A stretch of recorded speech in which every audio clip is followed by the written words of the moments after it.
Hi, I'm Pam and I'm here to talk about video games. Today I'm talking about the revival of one of my favorite game series, though under a slightly different name. It's a game that I backed on Kickstarter 6 long years ago, and it just came out in July of 2018. It's Hero U: Rogue to Redemption. Hero U was developed by Transsolar Games, company of Lorianne and Corey Cole, creators of the Quest for Glory series. Since the Quest for Glory license is sadly in the possession of Activision, the Coles made a new game in the same vein, based on an older web-based game they had run called School for Heroes. You play Sean O'Connor, a would-be thief who is caught in the act and given the opportunity to attend a school for heroes rather than go to jail. You must survive the semester at Hero U. Over the course of 50 in-game days, you attend classes, raise your skills, make friends and enemies, and get plenty of chances to have adventures and get into trouble. Your main goal is to win the illustrious Rogue of the Year title. Hero U combines the gameplay of a point-and-click adventure and a role-playing game. Unlike the Quest for Glory series, you can't create your own character, which was a bit of a bummer at first. Rather than be able to choose between a rogue, a magic user, a warrior, or a paladin, you have to be a rogue, as the title kind of suggests. While your focus is on learning rogue skills like climbing, lockpicks, and stealth, you also get to choose electives during the semester. You can choose between science, magic, or first aid, which will give you some extra skills to help you survive your adventure. Most days at Hero U follow a similar pattern. You get up, go to your rogue class, have a few hours to practice skills or talk to people in the castle, have dinner, then have another few hours to socialize, explore, study, or make some money before curfew. Of course, you can find ways to break curfew too. You get the occasional day off classes, and events will happen at set times within the semester. As you practice, talk to people, and use your abilities over the course of a normal day, you will see your numbers on your stat sheet go up in real time. I've always loved having a good stat sheet, and this is an interesting one with lots of skills to focus on and boost up. There's also a page where you get to keep track of all the relationships with your classmates and the other people in the school. Some are fairly easy to make friends with, and you can even have a romantic relationship, but some are determined to hate you. The setting feels a lot like you've stepped into a Harry Potter novel, except that you're a rogue instead of a wizard. The 2D backgrounds are nice, there's a lot of variation within them, and it makes the castle fun to explore. Honestly, the art is not my favorite art style that I've seen in a game, but it's serviceable, and some of the portraits you see during certain key events are quite charming. So I don't review a lot of games right after they're launched, and there's probably a good reason for it. My opinion of the game changed considerably within a few weeks of the game's initial launch.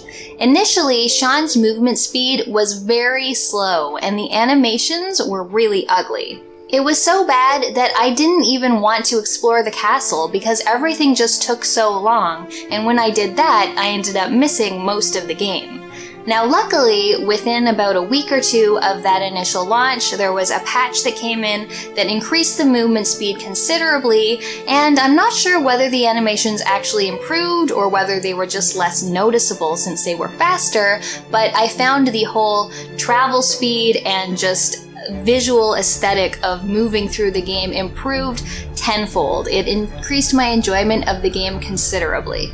I ended up replaying the whole game again and enjoyed it a lot. I'm really thankful that this patch went in so quickly, although it would have been nice if it was there for launch. This is the kind of game where you're gonna get more out of it the more you put into it.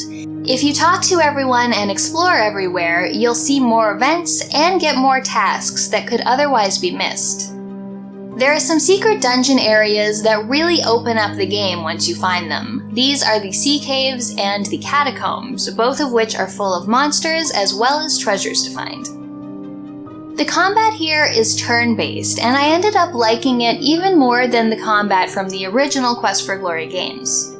At first, I was mostly trying to just stab my enemies and kill them before they killed me, but eventually I learned I had to make the most of my inventory.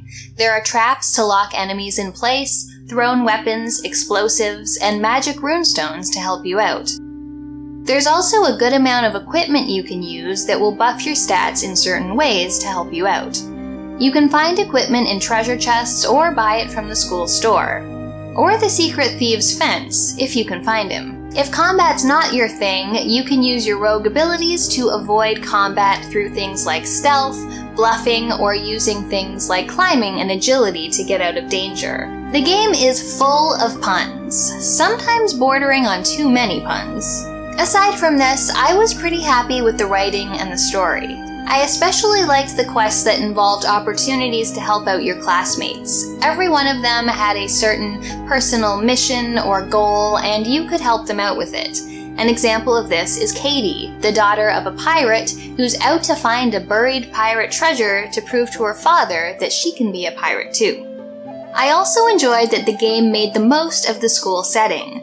There are specific tasks you'll have to do, like disarming traps or practicing your stealth, as well as tests to make sure you paid attention in class. And I'm a nerd who loves tests. My only major complaint about the game at this point is that the pacing can be a little strange. The first half of the game isn't lacking in things to do. There's tons of people to talk to and skills to practice. However, as far as the scripted events go, they're mostly relegated to the second half of the game. Sometimes at the start, it felt like I wasn't skilled enough yet to do much fighting or exploring of new areas. In the second half of the game, there are many more events and challenges to undertake, though I did feel like after a certain point, most of my classmates were no longer around to talk to during free time.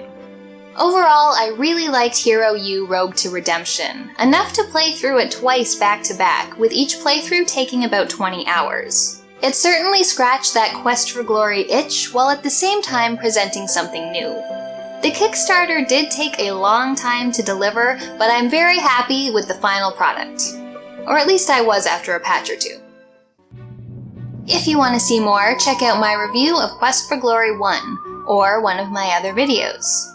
I have a Patreon if you'd like to support what I'm doing here. Thanks for watching, and I'll see you next time.